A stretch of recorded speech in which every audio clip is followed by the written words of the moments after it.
नमस्कार, आप देख रहे हैं संवाद 365। मैं हूं आपके साथ दिग्विजय सिंह चौहान। आपका स्वागत करता हूं टॉप 5 में। टॉप 5 में आज बात करेंगे केदारनाथ धाम के कपाट खुल चुके हैं। इसके अलावा बात करेंगे उत्तराखंड में भी ब्लैक फंगस से पहली मौत रिपोर्ट की गई है। क्या क्या मामला है, कितने केस ब्लैक फंगस के प्रदेश में देखने को मिल रहे हैं, उस पर भी चर्चा करेंगे। साथ ही 21 दिनों के बाद ही सही लेकिन एक राहत की खबर, उत्तराखंड में नए कोरोना के केस थोड़े से कम जरूर हुए हैं। इसके अलावा बात करेंगे ग्राम प्रधान किस तरह से कोरोना से निपटेंगे। इन तमाम खबरों पर नजर डालेंगे, लेकिन नजर सबसे पहले हेडलाइंस पर।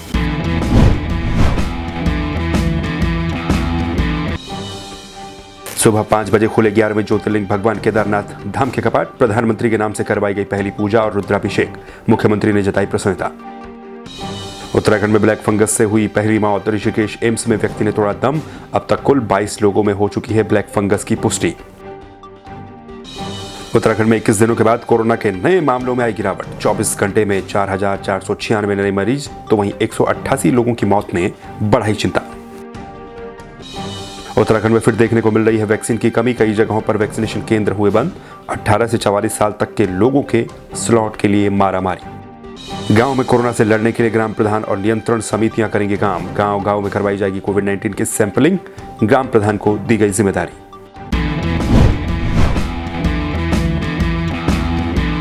चलिए आज के इस टॉप 5 में सबसे पहले बात करेंगे केदारनाथ धाम की। उत्तराखंड में 4 धाम यात्रा हर साल होती है। पिछले 2 सालों से लगातार कोरोना का असर इस 4 धाम यात्रा पर देखने को मिल रहा है, जिससे न सिर्फ श्रद्धालुओं को परेशानी हो रही है, बल्कि जो लोगों की जो दिनचर्या और लोगों की जो आर्थिकी इस पर निर्भर हुआ करती थी, उस पर भी खासा असर देखने को मिला है। गंगोत्री यमुनोत्री धाम के कपाट उत्तराखंड में खुल चुके हैं और आज सुबह करीब 5 बजे बाबा केदारनाथ धाम यानी कि 11वें ज्योतिर्लिंग केदारनाथ धाम के कपाट भी खोल दिए गए हैं, लेकिन यात्रा को फिलहाल स्थगित ही रखा गया है। लिमिटेड लोग, सीमित लोगों की मौजूदगी में केदारनाथ धाम के कपाट खोले गए। इससे पहले आपको बता दें कि केदारनाथ धाम के मंदिर को करीब 11 कुंतल फूलों से सजाया गया था, ऐसी मीडिया रिपोर्ट्स बताती हैं। और सुबह करीब 3 बजे, तड़के 3 बजे से ही केदारनाथ धाम में मंदिर के कपाट खोलने की प्रक्रिया शुरू हो चुकी थी, जिसको कि 5 बजे विधि विधान के साथ पूरा किया गया और 11वें ज्योतिर्लिंग केदारनाथ धाम के कपाट खोले गए। इसके अलावा आपको हम ये भी बता दें कि केदारनाथ धाम के कपाट खुलने के बाद प्रधानमंत्री नरेंद्र मोदी के नाम से वहां पर पहला रुद्राभिषेक किया गया और ये भी बताया जा रहा है कि नरेंद्र मोदी के नाम से ही वहां पर पहली पूजा अर्चना भी की गई। केदारनाथ धाम के कपाट खुलते वक्त कुछ लिमिटेड लोग यानी कि सीमित लोग ही केदारनाथ धाम में मौजूद रहे, जैसा कि सरकार पहले ही स्पष्ट कर चुकी है। यात्रा को फिलहाल स्थगित रखा जाएगा, लेकिन कपाट खोलते वक्त जो लिमिटेड लोग हैं वो वहां पर मौजूद रह सकेंगे। जो वहां के रावल भीमाशंकर लिंग हैं, देवस्थानम बोर्ड के अपर मुख्य कार्यकारी अधिकारी BD सिंह हैं, जिलाधिकारी मनोज गोयल हैं और तीर्थ पुरोहित तमाम जो थे। इसके अलावा प्रशासन और पुलिस के अधिकारी ही वहां पर मौजूद रहे थे। तो गंगोत्री यमुनोत्री और अब केदारनाथ धाम के कपाट उत्तराखंड में खुल चुके हैं। कल 18 तारीख को बद्रीनाथ धाम के कपाट भी खुल जाएंगे और इसके बाद एक तरीके से विधि विधान के साथ 4 धाम यात्रा शुरू हो जाएगी। लेकिन फिलहाल इस 4 धाम यात्रा को कोरोना के चलते उत्तराखंड में टाला गया है, स्थगित किया गया है। तो चलिए अब बात कर लेते हैं कोरोना वायरस महामारी की। देश भर में कोरोना वायरस महामारी ने लोगों को परेशान किया हुआ है। लोग तरह तरह से परेशान हैं। संक्रमण रुकने का नाम नहीं ले रहा है। हालांकि अब कुछ जगहों पर थोड़ी बहुत कमी नए मामलों में देखने को मिल रही है, लेकिन उसके बावजूद भी चिंता लगातार बनी हुई है। कई तरह के वेरिएंट, कई तरह के म्यूटेशन, ये लोगों की, डॉक्टरों की और वैज्ञानिकों की चिंता को लगातार बढ़ा रहा है। इसी बीच जो ब्लैक फंगस का खतरा देश भर में कई जगहों पर देखने को मिला था कोरोना पेशेंट्स में, अब उत्तराखंड में भी इसका असर साफ तौर पर दिख रहा है। उत्तराखंड में ब्लैक फंगस के चलते पहली मौत दर्ज की गई है। जी हाँ, आपको हम बता दें कि कोरोना के साथ साथ जो ब्लैक फंगस है वो भी लोगों के लिए अब घातक साबित हो रहा है। इसका संक्रमण भी कई लोगों में बढ़ रहा है।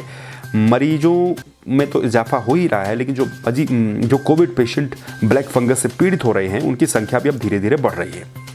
ऋषिकेश एम्स में एक मरीज की ब्लैक फंगस के चलते मौत हो गई। ये पहली मौत है जो उत्तराखंड में दर्ज की गई है ब्लैक फंगस के चलते। जिस व्यक्ति की मौत हुई है उनकी उम्र 36 वर्ष की थी। देहरादून से उन्हें रेफर करके एम्स अस्पताल पहुंचाया गया था, जहां पर उनका इलाज चल रहा था और इलाज के दौरान उनकी मौत हो गई।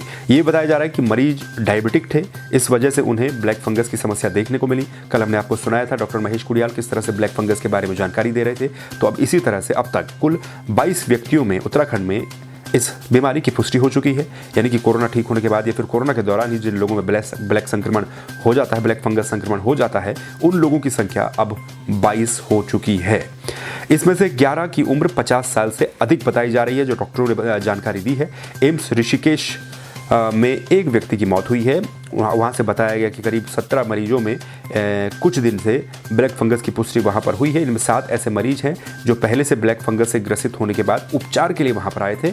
10 मरीजों को कोरोना संक्रमण के कारण वहाँ पर भर्ती किया गया था, जिनका शुगर लेवल काफ़ी ज़्यादा था और उनमें ब्लैक फंगस के लक्षण नजर आए थे।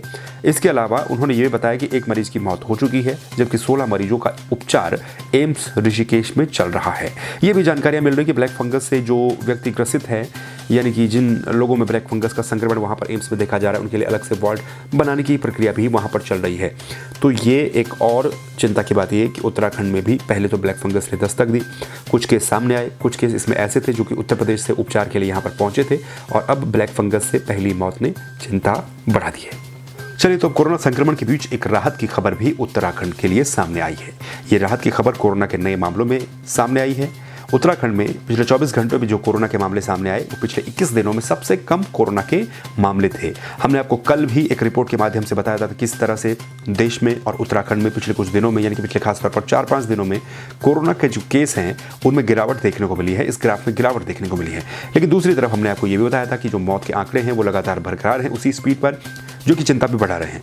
उत्तराखंड की अगर हम बात करें तो पिछले 24 घंटों में उत्तराखंड में 188 लोगों की मौत हुई है। ये आंकड़ा एक बार फिर से बहुत ज़्यादा है, जिस पर बहुत ज़्यादा चिंता भी होनी चाहिए। लेकिन वहीं दूसरी तरफ अगर हम बात करें नए मामलों की, तो उत्तराखंड में पिछले 24 घंटे में 4,496 नए संक्रमित मिले हैं, यानी कि 4,500 से भी कम। पिछले कुछ दिनों में ये आंकड़ा आपने देखा होगा 5,000, 6,000, 7,000, 8,000 और करीब 10,000 तक ये आंकड़ा पहुंच चुका था। लेकिन अब पिछले 21 दिनों में सबसे कम मामले, यानी कि 4,496 संक्रमित पिछले 24 घंटे में देखने को मिले हैं। एक और इस पर राहत की बात यह है कि इसी दौरान पिछले 24 घंटे में, यानी कि रविवार के दिन 5,000 से ज़्यादा मरीज, कोरोना के मरीज ठीक भी हुए हैं। यानी कि कहा जा सकता है कि संक्रमित से ज़्यादा ठीक होने वालों की संख्या पिछले 24 घंटों में सामने आई है। ये कारनामा पूरे 46 दिनों के बाद हो सका है, यानी कि आज से 46 दिन पहले वो दिन था जब नए केस से ज़्यादा ठीक हुए थे, और आज 46 दिन के बाद वो मामला सामने आया है जब नए केस से ज़्यादा ठीक होने वालों की संख्या है। जबकि बीते 24 घंटों में जो मरने वालों की संख्या है वो 188 है। राज्य में अब कुल संक्रमितों की संख्या 2,87,286 हो गई। एक्टिव केस 78,802 हो गए। रविवार को 29,797 सैंपलों की जांच रिपोर्ट नेगेटिव आई है और देहरादून में 1,248, हरिद्वार में 572, टिहरी में 498, उधम सिंह नगर में 393 नए मामले सामने आए। उधम सिंह नगर में पिछले कुछ दिनों में देखने को मिला है कि मामलों में गिरावट देखने को मिल रही है। देहरादून में भी मामलों में गिरावट देखने को जरूर मिल रही है, लेकिन 1,000, 1,500, 1,600, 1,700 के ऊपर ये मामले लगातार सामने आ रहे हैं, जो कि चिंता भी बढ़ा रहे हैं। पिछले 24 घंटों में जिन लोगों ने दम तोड़ा है उनमें सबसे ज़्यादा रुद्रपुर से 27 लोगों ने दम तोड़ा है, रुड़की में 14 लोगों ने, सुशीला तिवारी हॉस्पिटल हल्द्वानी में 14 लोगों ने, जो कोविड केयर अस्पताल है वहाँ पर 15 लोगों ने दम तोड़ा है राजीव गांधी में, और दून मेडिकल कॉलेज में 13 लोगों की मौत हुई है। अब तक प्रदेश में कोरोना के चलते 4,811 लोग अपनी जान गंवा चुके हैं। लेकिन इन सब के बीच एक राहत की बात ये, नए मामलों में पिछले कुछ दिनों से लगातार गिरावट देखने को मिली। तो कोरोना के नए केस की बात हमने की, लेकिन अब बात कर लेते हैं कोरोना से बचने के ब्रह्मास्त्र के बारे में, यानी कि वैक्सीन के बारे में। वैक्सीनेशन का काम उत्तराखंड में चल रहा है, देश भर की कई जगहों पर चल रहा है, लेकिन वैक्सीन की शॉर्टेज भी देखने को मिल रही है। एक बार फिर से मीडिया रिपोर्ट्स की माने तो उत्तराखंड में वैक्सीन की किल्लत देखने को मिल सकती है, और ये किल्लत दिखनी शुरू हो चुकी है। 45 साल से अधिक उम्र के जो लोग हैं उनको जो वैक्सीन लगनी है वो खेप लगभग खत्म हो चुकी है या फिर खत्म होने की कगार पर है। अगले आने वाले 1-2 दिनों में उत्तराखंड को वैक्सीन मिलेगी या नहीं मिलेगी, इस पर लगातार संशय बना हुआ है। ऐसे में अब प्रदेश में कई जगहों पर कुछ वैक्सीनेशन सेंटर को बंद कर दिया गया है, क्योंकि वहां पर वैक्सीन उपलब्ध नहीं है। ये खासतौर पर ज़्यादा दिक्कत 45 साल से ज़्यादा उम्र के जो लोग हैं उनको सामने आ रही है, और उसमें भी जिन लोगों को दूसरी डोज लगनी है उनको दिक्कत आ रही है। केंद्र सरकार ने पहले ही पहली डोज और दूसरी डोज के कोविशील्ड के जो दोनों डोज हैं उनके बीच के गैप में समय को भी बढ़ा दिया है। ऐसे में वैक्सीन की कमी लोगों के ऊपर भारी पड़ रही है। लोगों को कई वैक्सीनेशन सेंटर से मायूस होकर वापस लौटना पड़ा है।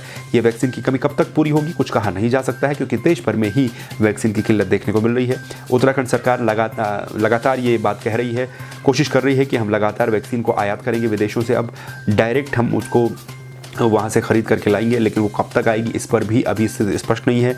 वहीं दूसरी तरफ जो 18 से और 44 साल तक के उम्र के लोग हैं उनको भी वैक्सीन लग रही है, लेकिन उसकी स्पीड भी काफ़ी स्लो है, बहुत ज़्यादा स्लो, इतनी स्लो कि 1 मिनट में ही स्लॉट खुलते हैं और वो स्लॉट बुक हो जाते हैं। अंदाज़ा लगाया सकता है कि जो स्लॉट 1 मिनट में ही बुक हो जाते होंगे उनकी संख्या कितनी होती है। देहरादून की अगर हम बात करें तो करीब 1000 से 1500 के बीच ये आंकड़ा है, जब 18 से 44 साल तक के आयु वर्ग के लोगों को हर दिन यहाँ पर वैक्सीन लगाई जा रही है, जो कि आबादी को देखते हुए और क्षमता को देखते हुए काफ़ी कम लगता है। लेकिन सरकार के पास वैक्सीन की कमी है। कोविशील्ड की बहुत सारी डोज कई जगहों पर ख़त्म हो चुकी हैं। कोवैक्सीन की कुछ डोज चुनिंदा जगहों पर बची हुई है जिनको लगाया जा रहा है। अब ऐसे में लोगों के सामने समस्या ये कि वैक्सीन अपनी बारी आने पर वो लगा तो लें, लेकिन लगाएं कहाँ से। उत्तराखंड के शहरों और मैदानी इलाकों के बाद अब कोरोना वायरस गांव का रुख पूरी तरह से कर चुका है। हर दिन कई ऐसे गांवों की खबरें सामने आती हैं जहां पर कभी 40, कभी 30, कभी 32 कोरोना पॉजिटिव पाए जाते हैं और कई गांवों को अब कंटेनमेंट जोन में भी तब्दील कर दिया गया है।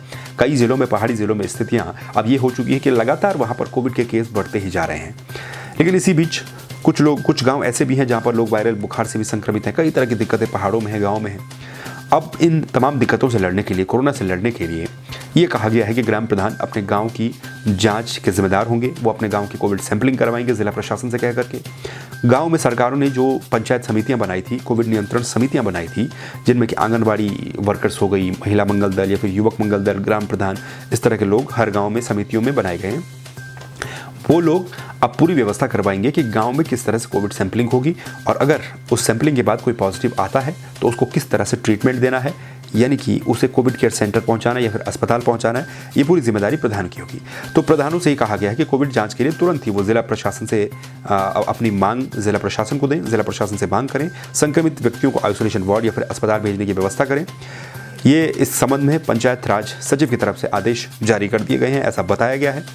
इससे पहले ग्राम प्रधान की अध्यक्षता में कमेटी बनाई गई थी जिसको कोविड नियंत्रण समिति कहा गया था और अब ये समिति काम करेगी बड़े स्तर पर। ये भी इनको कहा गया कि आने वाले 6 महीनों में अपना भी टीकाकरण करवा लिया जाए और उसके बाद युद्ध स्तर पर लोगों को टीका लगाने के लिए जागरूक करें और लोग ज़्यादा से ज़्यादा टीका लगाएं। इस बात की जिम्मेदारी भी ग्राम प्रधानों को नैतिक तौर पर लेनी होगी।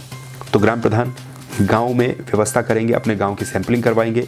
इससे फ़ायदा ये होगा कि गांव में जितनी ज़्यादा सैंपलिंग हो सकेगी उतने ज़्यादा लोग चिन्हित हो पाएंगे। अगर किसी को कोविड होगा तो समय रहते उसको इलाज मिल पाएगा, उसका उपचार हो पाएगा। ये थी अभी तक की टॉप 5 खबरें।